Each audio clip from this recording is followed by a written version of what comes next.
In this video I'm going to be looking at a HD car DVR that's integrated into a replacement rear view mirror that gets over the problem of having to remove normal car DVRs from the windscreen every time you park up to avoid them getting stolen.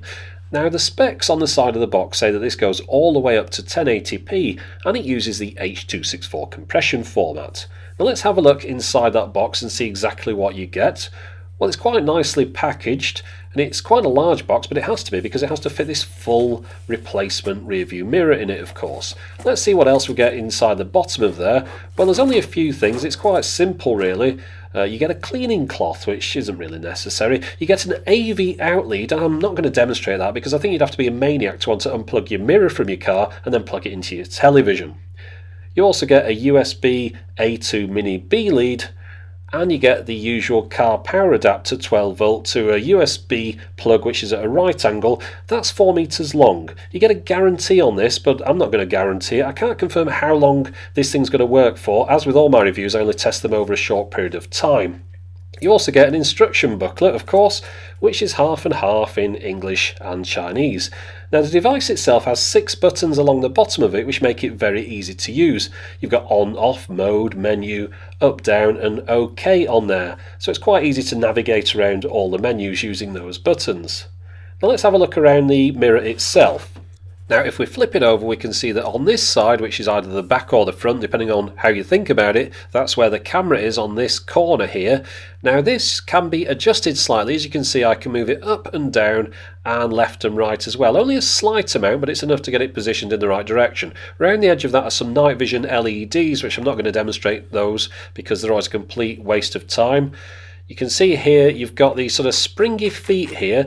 Those grip around your existing mirror in your car and hold it in place, and they'll adjust depending on how big your mirror is. You've got a suction cup to hold it to the mirror, a speaker on the left there, and then along the top here you've got a power in socket, which is for a lead I don't have with the camera, micro SD, USB and AV out. I'll be using a nice fast class 10 card in mind to avoid any problems, and that just goes in the top here. Now I'll just switch it on to show you what happens. You've got to hold down the on button for a second there. Now it is on, you can't see it. I'll turn the lights off and you will be able to. There you go. That's the screen on the left hand side of the mirror there. It's got the usual information on the screen that you'd expect. On the bottom there's a blue LED which shows it's on as well. That doesn't shine in your eyes, by the way, it points downwards. Now let's go through the different modes. If you press the button you get into the usual photo mode, which is always irrelevant. There's the playback mode and back round to the record mode again. Now let's just go into the menus and have a look at those. I'll just talk you through these. I'll try and be as quick as I can. The menus are clearly laid out and easy to navigate using the buttons on the device. Now if you see in the resolution one here, we've got 1080p HD and 1080p. The top one's 1920 by 1080 and the second one's 1440 by 1080. The 1920 by 1080 does seem to have quite a bit of lag on it, so we'll have to test that out later on. In cyclic recording, you select how long you want your segments of video to be. It'll keep carrying on recording, but it'll do it in these size of segments. Now if we go into motion detection, you can have that set to on or off. I don't test that out. Audio, on or off for recording the audio. Date stamp, obviously on or off. And then if you want to change the time and the date, very simple again, quite clearly laid out. You can have it in different sort of formats, different ways round. You can have the auto power off time to these different amounts here. You can have the beep sound in the menus on or off. And then there's quite a few different languages to choose from. As you can see here, I'm still going down the screen and there's all these different ones here. So you can pick a favourite, and then we've got the volume and the frequency, 50-60 Hz, TV mode, and then reset it to default setting. Screensaver isn't what you probably think it is. No, screensaver comes on the screen. What happens is the LCD screen turns off, but it keeps recording. And the idea is it just looks like a normal mirror then. You can have that set to 1, 3 or 5 minutes or to remain on all the time. And that's the version number of the device that I bought if you're interested. Okay, so this is the mirror and this is my mirror here. You can see the difference in the size between the two of them. This of course has these stretchy legs, so it should effectively fit with any device. Now you notice the camera is on this side over here. Now what that means is that it doesn't really work very well with a right-hand drive car. You can see it's very much designed for left-hand drive. I'll show you why that makes a difference in a second.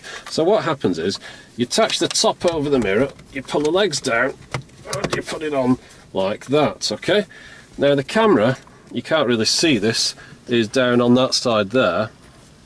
So what happens is, when I tilt it towards me, as if I was driving like this, the camera's pointing out over there, which isn't really what you want. So of course you can tilt the camera a bit, but if I twist it towards the right hand side, it points at the centre part of the mirror, and that's why on the clips that you're going to see, you'll see the right hand side of the display is sort of black. Now of course if I was in a left hand drive car, the mirror would be pointing like that, pointing towards the driver over there, and the camera would point out dead ahead, straight like that. So that would make more sense. So it's obviously very much designed for a left-hand drive car. And that would explain why the LCD screen is on the left-hand side of the mirror. It's on the driver's side in a left-hand drive car, whereas in my car, it's all the way across on the passenger side. Now let's have a look at some sample clips from the camera. First off, this clip is me setting off from the car park where I just filmed that previous segment. You can see it's a nice, bright, clear, sunny day. I'm filming at 720p 30 frames a second. It's nice and smooth, it's not dropping any frames, it's nice and clear as well. You can see what I mentioned though about the right hand side of the image. It's getting cropped off because I'm filming the black plastic of my mirror that's behind this mirror, and the camera can't point over enough to that direction. It's also pointing over towards the left hand side and filming the bushes rather than the centre of the road, which is where I'd really want to point the camera if I could point it in the right direction. Now, as with all car cameras, it does auto start and stop when you turn the engine on and off, and it receives power through the 12-volt power adapter. I don't need to demonstrate that to you again, I think I've gone through that enough on previous videos. One thing I want to show you though is the sound quality is a little bit crackly. Just have a listen to this.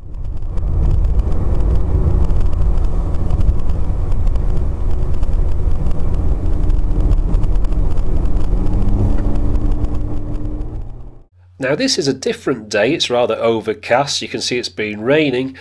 The colours are a little bit weird, but that's not much of an issue. It's still doing quite a decent job at 720p 30. But let me show you the next resolution. This is 1440 by 1080, and it only records this at 15 frames a second, which makes it look rather jerky. I also don't really notice much difference in the resolution quality. Now let's go up one more to full HD. This is 1920 by 1080.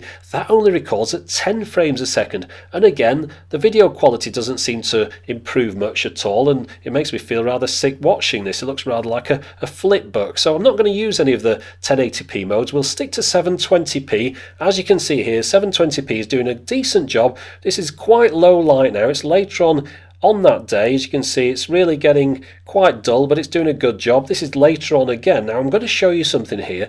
You know, when you join one clip to the next, sometimes you miss a frame or two, or sometimes it's perfectly smooth. Well, just watch what happens here. The camera jumps back a little bit, so you don't miss anything at all. Now, I don't know whether you really want that or not, but you don't miss anything. It actually re-records the same segment, maybe a few frames, twice, so you can't say you've missed it. Anyway, let's go later on in the day. This is getting pretty dark now. As you can see, the camera's doing a decent job. It's quite easy to make everything out. Now let's go even later on in the same day at the same junction, see what that looks like. Right, so the colour's gone completely out of the sky now. You can see it's really rather dark, but again the camera's doing fine. I can see everything that I need to see, although maybe a little bit dark. But if we go out on the proper roads away from the town here, this is a well lit road. This looks fine. You can see everything you want to do, including that lunatic overtaking on the blind bend. And then this is a road with less lights on it. Somebody parking facing me with a full beam on. Brilliant, good idea. And now I'm passing all these parked cars here. You can see that I can make out what's going on. Maybe a little bit too dark actually. You could do with a bit of gain on this, but not bad at all really, nighttime footage. I've seen an awful lot worse than this. Now, one thing you don't want when you're out at night is having that LCD screen on in your mirror. It gets really rather distracting, but of course you can switch it off in that screensaver menu that I showed you earlier on. Now, one feature that I do miss by replacing my mirror with this mirror is the fact that my existing car mirror has an auto dimming function, which I'm losing out on by putting a mirror over the top of it. Another thing that's a bigger problem is the fact that car mirrors are designed to fit a car. You see, the sun visors are designed to go either side of the mirror with very little room for manoeuvre. Well, when you replace the mirror with a bigger mirror, this is what happens. You can't actually put your sun visors down, or at least you can't in my car. The mirror's too big, something you might not have thought about. It is really rather a long mirror. It's 30 centimetres or a foot long. Now, the files produced by the camera are in H.264, but they're in AVI file format. Now, if you look at the specs of those files, you can see the 1280 by 720 is recording at 30 frames a second, but the 1440 by 1080 is just 15 frames a second, and the 1920 by 1080 is just the 10 frames a second. Now, this car camera comes with quite a few provisos. First off, you've got to be happy with 720p mode and be driving a left-hand drive vehicle, and then it's also got to fit between your sun visors. But as long as you meet all those requirements, you might find that this is the car camera for you, because it does really rather a decent job and it doesn't cost an awful lot of money either. So it's certainly one to consider. Anyway, for the moment, thanks for watching.